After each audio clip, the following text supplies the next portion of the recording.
and I'm the admissions tutor for the School of European Languages, Culture and Society, which we abbreviate to SELCS. So when you hear me use the word SELCS, you know I'm referring to the school as a whole.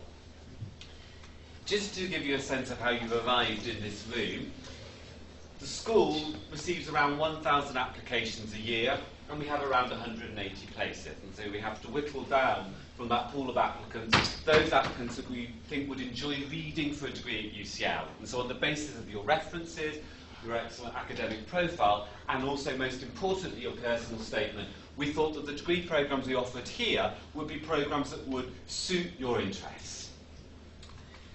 Just to give you a sense of what will be happening this afternoon, I know Joe gave you an overview. You're getting an introductory talk now from me, and then you'll hear from Central Admissions, and they'll come to talk to you about finance and accommodation, two very important concerns that you might have about university life. The next three elements might happen in different orders, but you'll get to meet a member of staff from one of the programmes that you've applied for. So someone from French, and that might actually be me, or someone from Spanish, and then you'll get a campus tour to get to see what it would be like studying in a university in the heart of London, and then also to meet a current student to hear their perspective on their time at UCL. We'll all reconvene in this room at 4 o'clock for farewell. So if there are any parents or guardians here that want to wander off and see UCL in the meantime, well, the others are actually participating in open day activities, feel free, but come back to this room at 4. So what will my talk consist of? Well, there will be give you a general overview of UCL, and then I'll talk to you a little bit about the school. Who are we and what do we do? And then give you some information about the teaching within the school. What kinds of teaching and learning go on in the school? And then I want to spend some time looking at the year abroad, because it's the year abroad which marks out a modern language degree programme or a degree programme containing an element of a modern language from other degree programmes that you have. It's a compulsory part of your degree that you go on a year abroad. That'll give you some very general information about careers, and then I'll talk to you about welfare within SELCS, and then I'll hand over to my colleague who will give you some more information about welfare more generally, such as accommodation and finance at UCL. So let's get going with UCL. As you can see, UCL was founded in 1826, and it was the third university after Oxford and Cambridge. It was founded as a secular establishment, a non-religious establishment. And the idea was it wanted to create an environment in which people from different denominations and backgrounds could learn side by side. So there's a long tradition of tolerance and diversity at UCL, and in particular, this is then borne out in 1878 when women are admitted to the university. And UCL was one of the first institutions to accept women on equal terms to study for a bachelor's degree. More locally, there's a long tradition of teaching and learning in modern languages. UCL had one of the first chairs in modern language, and that chair was in fact anywhere within Europe and arguably anywhere within the world, and was one of the first institutions to have a German department in the UK. So why would you want to come and study at UCL? Well, just a few facts and figures. UCL has an excellent academic to student ratio. There are 1 academic for every 10 students. So this means we can offer lots of small group teaching and also give you plenty of support during your degree programme. As you can see, the UK average is 1 academic to every 18 students.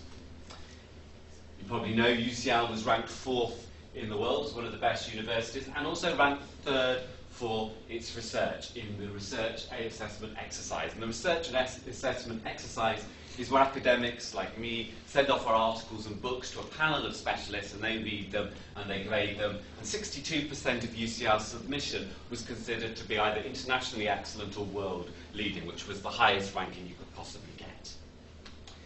So this then brings me more locally back to the school. And as you can see, the different departments there that make up SELCS, and you're probably representing those departments today. But we've got people coming to study all of the different languages that we offer, so Dutch, French, German, Italian, Scandinavian Studies, Spanish and Latin American Studies, and Portuguese. And then we also run programmes in conjunction with other departments or schools around UCL. And the 2 abbreviations at the end there, SOAS is the School of Oriental and African and Asian Studies, and then we've got SEAS, which is the School of Slavonic and Eastern European Studies. And we run programs in parallel with those, particularly French offers a program in French and Arabic with SAS. So why would you want to study languages at UCL? Well as bringing your language level up to the highest possible degree of proficiency you can, you will also get to study the culture associated with your language through a variety of different disciplines. And this means that you will then obviously expand your knowledge over a vast number of different areas. So, for example, while you're studying your language, you might take courses which have an element of art history in them, or film studies, or history, or politics, or philosophy. And you will then also do more traditional courses, which will be the literature associated with that language group that you're studying. We also try and make full use of teaching technologies and offer learning support. And I'm going to talk to you more about learning support in a moment when I get onto the writing laboratory and language space. But just to give you an example of one of the technologies we use, if you allow me just to come out of my presentation for a moment, let me grab the mouse, and I'll show you something that we call Moodle, which is a virtual learning space. And all courses at UCL will have one of these spaces attached to them. And they're very important supplements for what happens in the seminar. And this course is a first-year course for those of you that would be taking French on the making of modern France. And it looks at 3 key moments in the development of France, going from the French Revolution, where you've got the establishment of human rights, through to the Great War of Decolonisation that occurred in Algeria. And these places will give you, week by week, obviously, summaries of what you've got to be doing. They'll give you links to important advice about writing essays, but most importantly, they'll also give you resources for learning. So if you click on each, for example, here we've got a text, which is a first-year text that you would read, and the translation of the text is what is the third estate. And in France at the time, you had 3 orders. You had the nobility, you had the clergy, and then you had the third estate, which was everyone else. And this is a political pamphlet that you would read as part of the course, and you could click on it, you can bring it up, and then you've got questions attached to this, and you will be then knowing exactly what you've got to do for the seminar. And so this is a very important learning device for you to know how to plan your learning throughout your time at UCL. And that just gives you an example of the kinds of things that you'd be doing. You get the text there, and then you can see there's some questions, so that everyone knows exactly what they've got to prepare for their seminar on a week-by-week basis. Okay. So why else would you want to come and study at UCL? Well, we'll come back to the beginning there. Let me just go. There we are. You've got very useful resources in London. Not only have you got the libraries, which you'll all be aware of, UCL Library or the British Library, which is within 15 minutes walking distance from here, and you also have Senate House Library. And for Senate House Library, it's the University of London's library, which UCL forms a part of, and that really is very close. That's only 5 minutes away, and they're all very richly resourced in terms of modern language material. You can also expand your learning in relation to the culture associated with your elected language by going to different museums, which might, if you're doing a course that has a visual element to it, an art historical element, you've got wonderful galleries that you could go and see the pictures live in. You've also then got very useful resources for, obviously, going to study historical or intellectual historical courses. So you've got the Freud Museum or the Imperial War Museum, and then most interestingly for you, you've got a selection there of the cultural institutes that we have around in London, which will give you added places where you can go if you want to learn a bit more about politics in France. The French Institute often invites politicians to come and speak. They have cinema nights. They've also got libraries associated with them. So you've got plenty of ways in which you can actually expand beyond the university to actually deepen your knowledge of the culture that actually relates to your elected language. How is the course structured? Well, you get an equal balance between language acquisition as well as the study of the literature, history or politics associated with that language. And you have 4 course units per year. Often you'll find that those 4 course units might be divided into half course unit chunks. So you might be doing 8 half course units as opposed to 4 course units. If you're doing a combined honours degree, where you combine, say, French and Spanish, for example, you would do 1 course unit of language in French and 1 course unit of language in Spanish. And then you would do, for example, 2 other course units, and they might be taken from the departmental options offered within the language group that you're interested in. And then you would also take a half course unit in what's called ALCS courses, European Language, Culture and Society courses, Whereas the departmental options will be very much focused on the national literature or on the history or the culture of the particular language you've elected, ALCS courses are transnational. They take you beyond national borders and allow you to approach different subject areas from a very multidisciplinary viewpoint. So there are courses there which are comparative literature courses, or there are courses, for example, I teach a course on the question of race and race relations in history as well as politics. There's another course on the digital humanities, which is the application of new technologies to the study of the humanities. There are plenty of courses you can do in the ALCS courses which take you beyond the boundaries of your department and also the national boundaries of the languages you're studying. So how is the language taught? Well, there are a variety of different approaches to the language learning, but you'll all do obviously some grammar as part of your language, because that's the building blocks for you to then to be able to go on and apply what you've learned in the kind of abstract to the actual real life situation of using it, either in the form of presentations and discussions or essay writing and report writing. And often in your final year, particularly I know in French and Spanish, for example, you do a bit more translation, because after your year abroad, you will have been fully immersed in the language, and you should then begin to feel comfortable enough to be able to move from English into French and find good ways of rendering whatever might be the particular idiom in French and find a good English equivalent and vice versa. And then you do obviously some reading comprehension, because obviously reading text is a very useful way for expanding your use of structure as well as your knowledge of the vocabulary. So how would the teaching be delivered? Well, the first point you see there is research-led teaching. What's research-led teaching? Well, it doesn't mean that I rattle off the paper I gave in Cambridge 2 weeks ago to you in an unadulterated form. Research-led teaching means that each member of staff has a particular specialism, and they adapt courses which relate to that specialism that would be communicable to students either in the first, second or final year. So, for example, I'm very interested in the writings of the 18th century in France, in particular the political writings, and I look at the way in which those writings help shape the kind of the democratic spirit of the French Revolution. And I formulate and choose texts which I think would be interesting for students, and then we would run seminar-based types of learning experience where you would be given a text to read, I pose you questions, you pose me questions, and there'd be an exchange and a dialogue about that particular interest. We also run, obviously, foundational type courses as well, like the Making of Modern France, which is the course you saw a moment ago, and each language group will have a course which I think is key to your learning about the particular language that you're studying. We also offer a variety of assessment.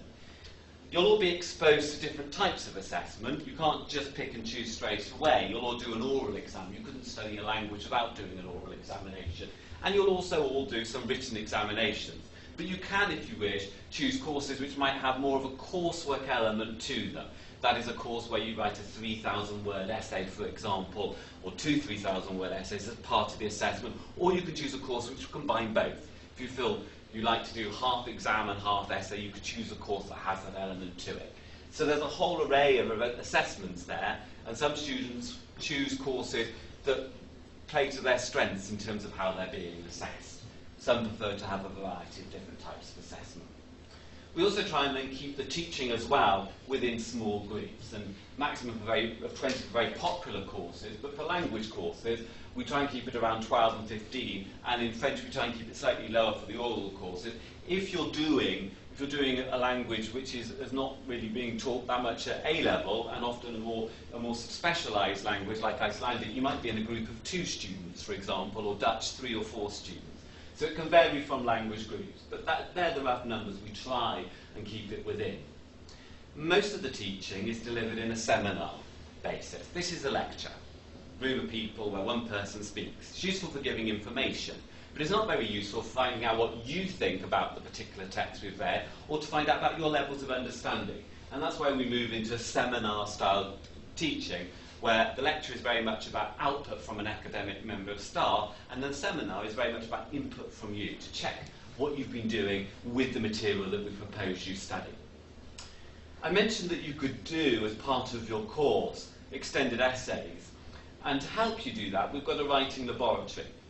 What is a writing laboratory? Often students who make the transition from A-level to degree level find that they're then suddenly faced with having to do much more complex styles of writing. much longer pieces, and much more self-directed. And the writing laboratory is there to supplement the types of advice you'd be given in your seminars about how to write an essay. You can go to the writing laboratory and have either a one-to-one tutorial with a member of the team there, or you can go to a seminar. So say you're having difficulty in structuring an argument, you don't quite know how to ensure that each paragraph feeds into the next, that you have a topic sentence that explains the purpose of the paragraph. They run seminars which would help you understand how it is that you construct an essay that has a cogent and coherent line of argument. And that would be for the writing side of your course. For the language side, we have a language space where you can do some computer-aided grammar learning, or you can thrash out difficult sounds. There are around 25, I think, computers with headsets in that room. This then brings me then on to affiliate students in year abroad.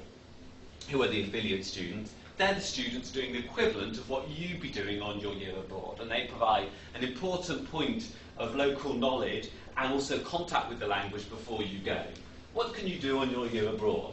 And as I said, the year abroad marks out a modern language degree from other degrees because it forms a compulsory part of it. If you're doing 2 languages, French, say, and Icelandic, you would divide your year as equally as you can between the 2 places that you go to actually immerse yourself linguistically and culturally in that language. If you're doing, say, Italian with management studies, you spend the entire year in Italy. So it varies what language combination or what degree program you've chosen. So what can you do on your year abroad? Well, there are Erasmus placements, and this is what the vast majority of students do. Erasmus placements would be where you would go to a university which is partnered with University College, with UCL, and you would take courses alongside nationals within that university. The advantage of that is that 85% of your third-year fees are waived, and also there are mobility grants associated with Erasmus places, and that's what most students take up.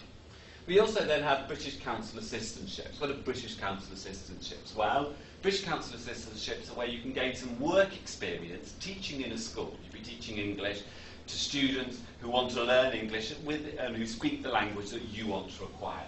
And you can, again, most of the third-year fees are waived, and there's also obviously a salary because you're working, paid by the British Council.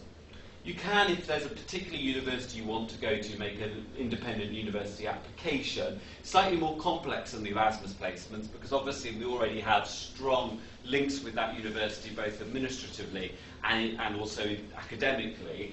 But we will help you if you want to make an independent university application, if there's a place you really particularly want to go to that's not part of the list of Erasmus placements. We can then also offer you work placement. And I say offer, but with the proviso that we can't guarantee you'll get a work placement. Why not? Because employers won't just employ you because you come from UCL. Employers will only employ you if you've been through an interview, through a competitive process of selection. So while we can put you in touch with relevant companies or relevant internships, we can't actually guarantee that you'll get them. You have to go through an interview to be able to get the internship. But we do have, obviously, students that have done that in the past, students that have, say, been very interested in working in arts administration. We had one student a few years ago who went to the Centre Pompidou and worked in the public relations office there. Others do internships in law or banks. And we can help you with the process. We just can't guarantee it because you will have to go for an interview and be selected by the places offering the placement or the internship. So where are the different places you can go? Well, these are the places you can go in France. These are all online, so don't feel you've got to kind of memorise them, but just to give you a sense of the many different places you can go. And they're the ones for Germany. You can see we've got a mixture of Austrian and German institutions there. And then a range for Spain as well, from Latin America to mainland Spain. A whole array of different places, and then the Italian ones.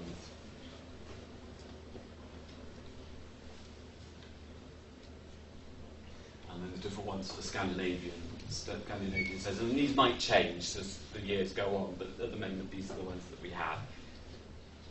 And then anyone that's doing the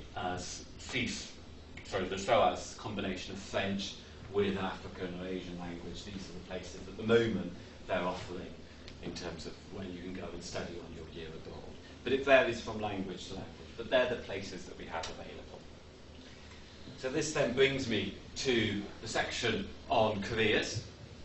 As you can see from the information I put up on board there, language graduates fare very, very well on the job market. You're part of a shrinking pool of graduates. Fewer and fewer people have high proficiency in a language and are able to work across, obviously, the kind of cultural as well as linguistic boundaries that globalized economies require people to be able to do. You can see that the earning potential of modern languages graduates starts much higher than engineers, mathematicians, physicists, or chemists. And you then can see that 90% of language graduates are employed in 3.5 years after graduation. In the statistics that we have, 90% of our graduates are employed 6 months afterwards, particularly in French. The last point before I hand over to my colleague in finance and accommodation is on welfare, and this is welfare within the school. We offer a personal tutoring system. What is personal tutoring?